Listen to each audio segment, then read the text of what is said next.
on security. The board will go into executive session later tonight as well. So with that being said, I will turn over to you, Mr. Berry. Thank you. Good evening, everybody. For those of you who don't know me, my name's Ron Berry. I am the security compliance officer for the district. This is my 4th year in the district. Prior to that, I was 35 years in law enforcement. I retired as a captain in 2015 from Union in Union County. And I'll give you a public rundown of some of the things that we're doing here in the district. Standard response protocol from the I Love You Guys Foundation. This is the standard protocol that was set by our prosecutor in Somerset County, Prosecutor Robertson, back a couple of years ago. The SRP is used for all our drills and for all our training. I'm a certified trainer in the SRP and also in the standard reunification method. And this is the basis for all our emergency protocols. With that being said, any staff member who's employed by the district can employ those safety measures and can put wherever they're working into one of those. And one of those, we'll go back into that a little bit later. I'll show you a poster. But if there is to be a lockdown or a lockout or an evacuation, they can get the ball rolling. We enable our staff members to have the ability that if they see danger that is a danger to themselves, to the students, and to their coworkers, they can take action. And when I say that it's options-based, you can choose one of those options, or we can transition from option to option. Just because you did one thing doesn't mean that you will do another. Last year we had a situation at Central School. We did a lockout, brought all the students inside, and later on it was getting ready to transition to an evacuation because of some police activity that was going on near the school. So therefore we didn't stay in one mode. We were agile enough that we could change from modes as needed be. That being said, again, we listen to our employees all the time. We have safety and crisis team meetings at the different schools, and we have different groups of employees that are responsible for different things. And one of the employees here in the district said that they previously had worked in a hospital, and I was familiar with it also, and in hospitals they have things that are somewhat similar to some of the procedures that we have. They have the different codes for different things, code blue, code black, code red, and they also have different phone access codes and different things that they need to know. And what they do is they have them on lanyard cards, same kind of lanyard cards that we carry in the district here. And it would give them a quick rundown of some of their safety protocols. After reviewing this with our safety team members here, we've decided to go to that method so that all our staff shortly, sometime in the fall, will be issued one of these cards, and they will be able to have the language from the SRP and some of the codes and some of the other things on it. So when I was talking about the SRP before, lockout, lockdown, evacuate, shelter, and this is a new one this year. Before it was only 4. This was an optional one, and now the I Love You Guys Foundation has made that one of their standards now. It's hold in the classroom.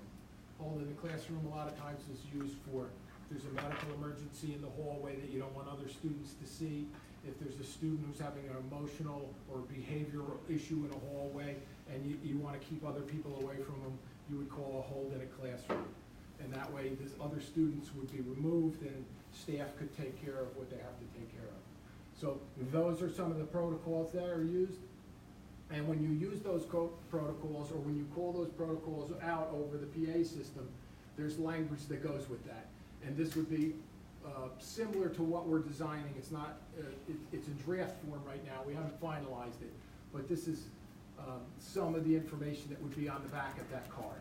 So this way they have the codes that they need to enable some of our equipment in the schools, to make announcements, to make telephone calls, to use radio channels, and to have the right language to put out to all the other people so that they know. And that language is critical because that's the same language that's shared with the first responders, it's shared with other administrators in the schools, and therefore everybody knows what's going on at a particular location. As far as training goes, this is one of our standard trainings for all employees in the district. It's called the Windows of Life. This has been around for a while. It's a standard that's known amongst first responders and police, but our consultant, Safe Havens International, who did our review last year and reviewed all our policies and procedures, suggested that we train our staff, and this is one of the trainings that we do for them, and it comes from Safe Havens. What it's called is the Window of Life, and it goes through 4 phases. And these 4 phases will fit a variety of things. It'll fit something that could happen in your own personal life. It could fit something that would happen in the classroom, could fit something that would happen in the office, out in the parking lot. And what it is first you need to protect yourself, because if you're not protected, then you can't take any other actions, and you can't help anybody else.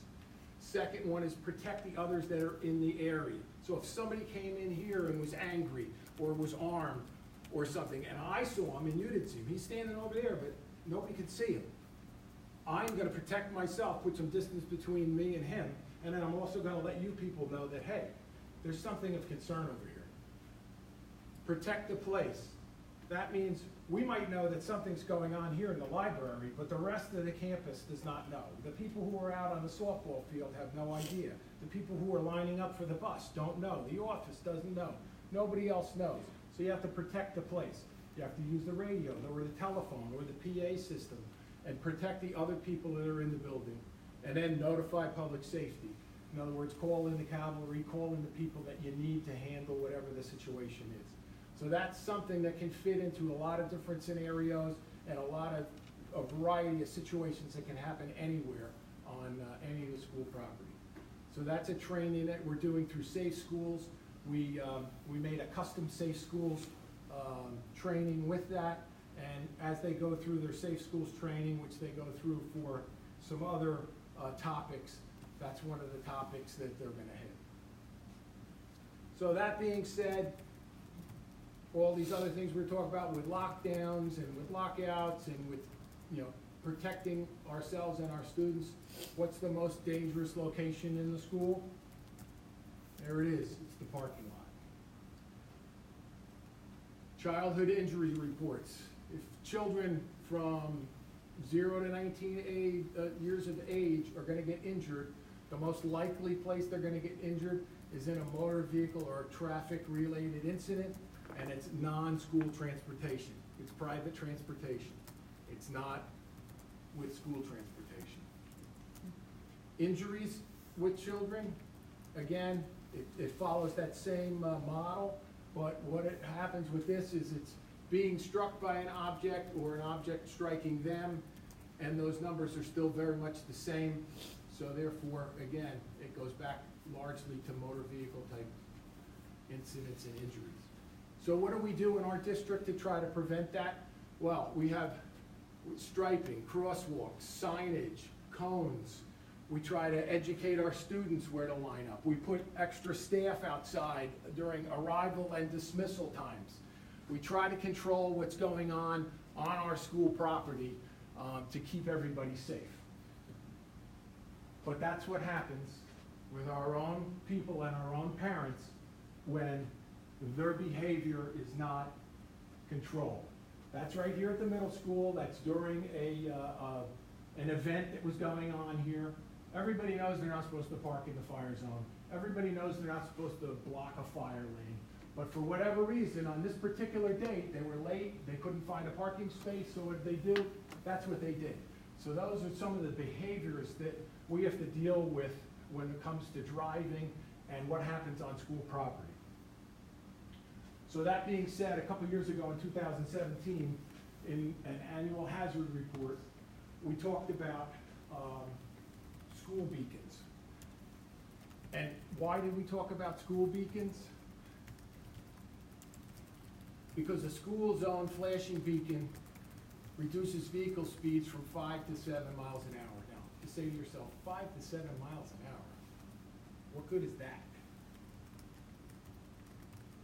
Well, this is from Vision Zero in New York City. Pedestrians struck at vehicles traveling at 25 miles an hour are half as likely to die than those that are struck at 30 miles an hour. And if a crash does occur, the severity of the injuries are reduced because of the lower speed. Here's the contributing factors to pedestrian fatalities. 53% is driver choices, meaning speeding, inattention, or some type of other bad driving habits. Then 17% is a combination of bad pedestrian or another factor added to that. So that's 70%. 70% can be contributed back to it's the driver. And here's where that 5 mile an hour difference or that difference comes in. What happens is all of our school zones out in front of all of our schools except for here at Middle are 40 mile an hour zones. So that means in front of ALT on Washington Valley, over on Mount Harb Road, over on Mount Bethel by Central, and over by Woodland. It's 40 miles an hour. Now, we all know 40 miles an hour is a suggested speed. If you've driven in Warren, you know. How many people are really staying to that 40 miles an hour? Not too many. Well, at 40 miles an hour, you get struck by a vehicle, 1 out of 10 pedestrians will survive. So that means you step off the curb in front of one of our schools during during a regular day when nobody knows about what the speed limit is in front of the school and somebody's going 40 miles an hour, you have a 1 in 10 chance that you will survive. If you drop down to 30 miles an hour, it's 5 out of 10. If you drop down into the 20s, it's 9 out of 10. So what does all this have to do with school? I mean, we're school, we're not traffic people. It's all about what they call traffic calming. We've done a few things here over the past few years to try to calm traffic on school property. We put in speed bumps, we put in signage, we put in directional signs and tried to make traffic go in one direction. But all of those, although they've helped, they've calmed things a little. If you're pulling into one of our schools, coming in at 40 miles an hour, you have to drop down 20 miles an hour in a couple of feet. So therefore, the larger cone that you go out and you slow traffic down and you make that behavior change, the safer it's going to be on our school property. We still have a big education task for our parents, but what's happening is we're getting more and more parent arrival and drop-off traffic at all of our schools. Although we know that transportation by bus is safer, parents are continually doing arrival and dismissal pickups, early pickups, late drop-offs, a lot of parent traffic. And that parent traffic on the school site is what we really need to control and to slow down, because there are students and our own staff out in that parking lot. Hopefully this is going to work.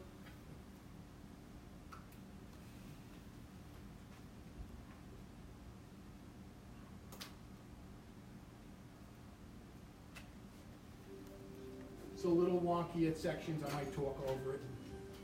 Every year in the U.S., around 21,000 children are injured.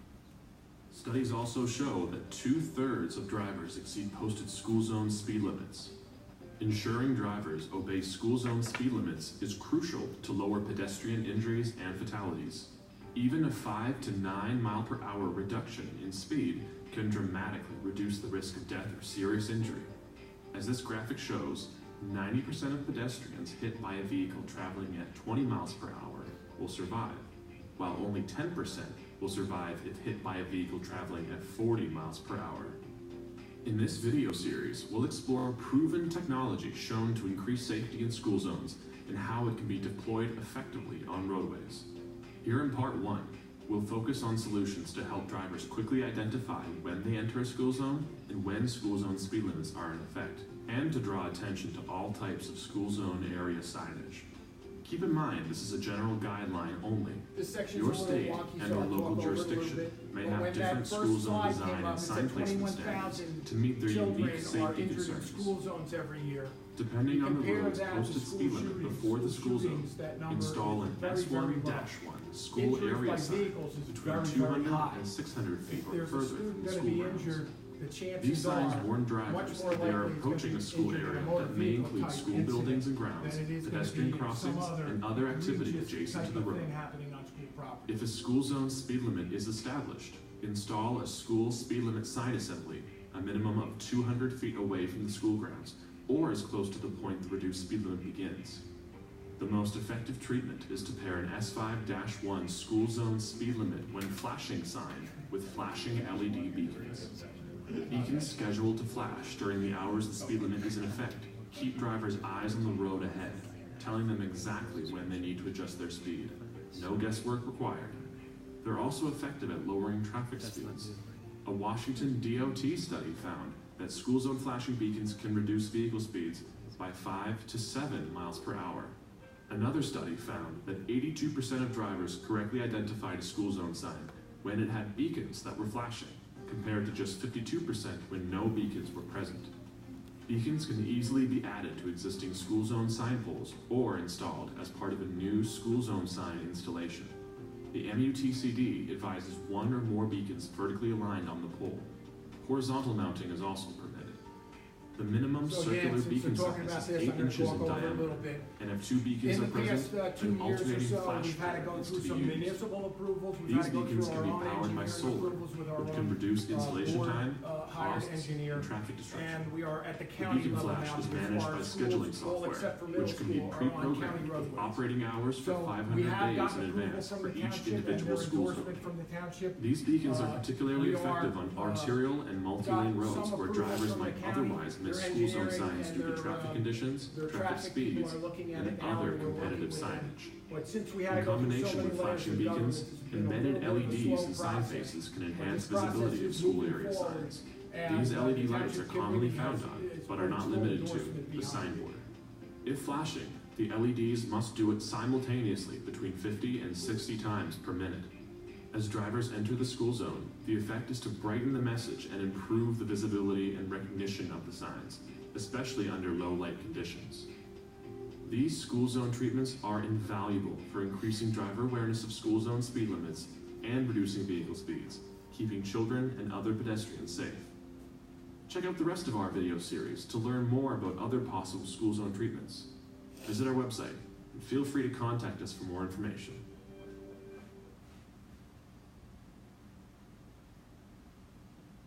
I don't think we're gonna check out the rest of the series.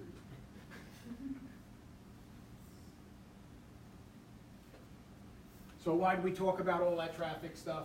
Well, if you do hazard analysis and you look at things that are realistic that might happen here, again, that's one of the ones that really pops up all the time. Weather-related things are very big here. When you do hazard studies and you do hazard analysis, you know, things that will happen because of a snowstorm or because of a bad rainstorm or because of other, you know, weather-related things and traffic. And then also just some injuries and some falls. But if you do that ranking and those hazard analyses, those are the things that really pop up. Visitor management system, we've had a visitor management system for several years. Anybody who comes to our schools during the daytime is aware of that. And part of that is that visual accountability. Visual accountability, as you know, all the staff members are normally wearing their blue lanyards. If you're a visitor, you wear a red lanyard. If you're a substitute employee, you're wearing a black lanyard. And what has happened in the past, we've had schools trying out other things for special events. If we have a Halloween parade, or if we have a band concert, or some other event going on at school, if somebody were to come to you the next day and say, so who exactly attended that last night at the middle school? We didn't always have the greatest records to say who was here, who wasn't here, who registered before, who didn't register before. So what we're doing is we're going into more accountability after hours and some of our after hours school events. And it's a big topic amongst all the security people throughout the state, is what goes on in your school buildings after hours. But one of the ones that we're gonna be working on and rolling out to other schools this year is those visual accountability. What it is you will pre-register for an event, and when you come in, they'll check you in, they'll know that you're here, they'll give you one of those swim-type wristbands, and then, hey, everybody in here should have one of those wristbands, whatever the color of the day is. And if you don't, that's the person that you're gonna say, excuse me, sir, excuse me, ma'am, have you checked in? Are you supposed to be here? So who exactly are you with, and why are you here in our building? So that's one of the things we're rolling out, and that's one of the initiatives that we're doing this year. Visual accountability again, and so forth, is those vests. All the staff that goes out and does arrival, dismissal, recess duty, it's always important for them to have that on. We all see them all the time, and you know who the school staff people are. Upgrades, Safe Havens did their analysis of our procedures and our buildings. We have some places in our buildings that have very residual high noise levels. If you go into the lunchrooms, if you go into the gymnasiums, you go into some other spaces, a lot of noise, and it's hard to hear announcements. So therefore, we've decided to make it a standard throughout our whole district that we are adding those blue lights to all of those high noise areas so that you have some visual recognition along with hearing the message. And if you didn't get the whole message, at least you know that there was a message made because you saw it visually, and that you can call the office or find out from somebody who heard it. So what was that announcement?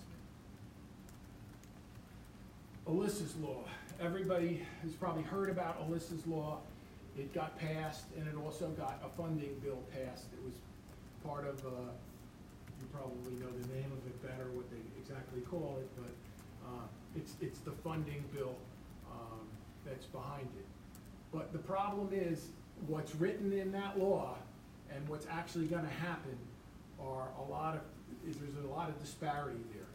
There's a lot of manufacturers that are throwing out products like this, Alyssas Law in a box, and silent panic buttons and apps that work off your phone. Well, if you read the law, it says that it has to be a specific type of device or a panic button that automatically goes directly to the police station and notifies them. No central station, no going through anybody else, has to go direct.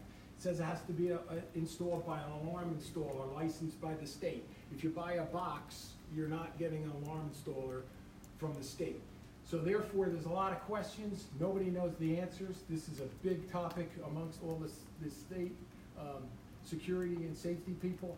And until this works its way out, we can't institute it. But we know that this is on the horizon, and we will be doing it. And if you're not familiar with what Alyssas Law is it's a one-button, panic button kind of thing that you can summon first responders through one button somewhere in the office, and then you can expand it out to other locations, you can expand it out to employees. And what happens too is when you start to use technologies like this that are sort of on the cutting edge, you started getting into what they call mass notification and this NFPA, which is the Fire Act or the Fire Code. You get into these things where if you've been in any of the modern buildings, it's no longer just a fire alarm ringing. It's a voice telling you in different languages and telling you exit through this door or do this or do that. So this starts to get you into all of that technology about all of those things, about notifying people on their desktop or their computer or on their phone or in another building. So this is a work in progress, and some of this might be taken out of it by if the county prosecutor decides that everyone in the county is going to use the same system. There's some talk about that now. They might endorse one particular product, and if they do that, like they endorse the SRP, then our decision making is done. We'll use that product and then we roll it out to our schools. Another thing that Safe Havens was talking about is our surveillance cameras. Every year our surveillance cameras, we add to them, we try to update them. We try to hit some of the dead spots or some of the areas that we think that it's important to have them. One of the things in the Safe Havens review was we needed better coverage at our front entrances so that our secretaries and paras who clear the visitors into the building don't have to look in just to that small screen from the doorbell.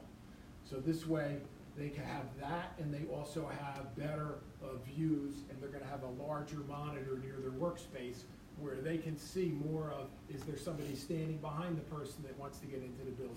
Are they carrying anything? Is there other things going on in that area? And then also, in the principal's offices, they're gonna have some static monitors that show them all the cameras in the school. And what that does is, without having to sign on or without having to go to a specific camera, they can walk into that room and look at that monitor and see what's going on in the playground, what's going on in the library, what's going on in the APR, all in one shot. So therefore, whenever there's an incident and you call 911, they're always gonna wanna know, so where is that person that you're calling about? Well, where is that incident going on right now? And as it stands right now, there might be some miscommunication or some confusion. When you have something running that shows you all the exits and entrances of your school, shows you the schoolyard, shows you the front of the building, you could say, hey, that person we had a problem with is now in the parking lot, they're getting in their car. You don't have to manually sign in, pull up your cameras and start looking. You can just go to that monitor and kind of see that little thumbnail and know what's going on in your school. This used to be called special needs evacuation plans. Now I understand that Derek has rebranded that to student need evacuation plans.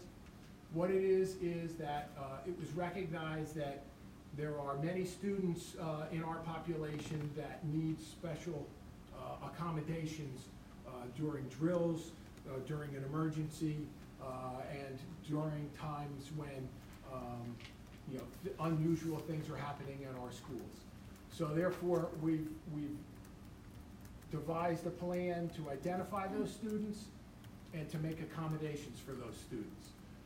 And those accommodations could be, somebody who's in a wheelchair or on crutches or in a boot. That could be one type of accommodation, or it could be an accommodation for a behavioral or a sensory or some other type of issue where they need more supervision, or they need an additional staff member, or they need additional supplies, or they need whatever they need to make it through whatever the incident is.